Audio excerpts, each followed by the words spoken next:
Artists are often concerned about the safety of the materials that they're using. So let's take a closer look at the label for a few things that you can be on the lookout for. In this case, we're looking at Liquitex Heavy Body, and right here on the front of the label, we'll see AP. That means it's an approved product by ACMI, which is the Arts and Creative Materials Institute.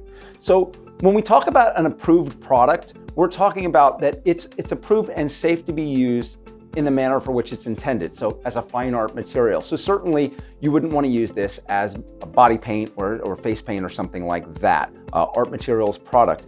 And then if we look at cadmium red light, when we look at that, we can see back here that it says, warning, do not spray apply. So why does it say that? It gives us a little warning here with that. So they don't want you to thin it down and spray that where it will be atomized and in the air because it's a cadmium, it's a heavy metal. So you don't want to ingest that into your system. You also notice this on spray paint as well. So this is our Liquitex spray paint.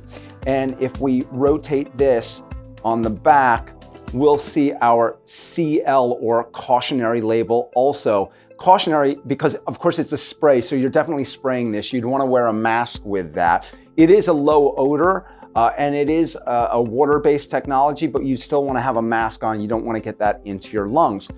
Now, the other thing that comes up is people sometimes call our tech line and they ask us about toxicity. They say, are your products non-toxic? And that's a bit of an interesting question and an interesting query. Now, certainly I'm not a doctor, I'm an artist, but one of the things that you want to keep in mind about toxicity is dosage. And the way I like to explain that to people is sort of two ways, really. For me, as an adult, I could take 2 or 3 aspirin or ibuprofen, something like that, and that's fine for my fully developed system.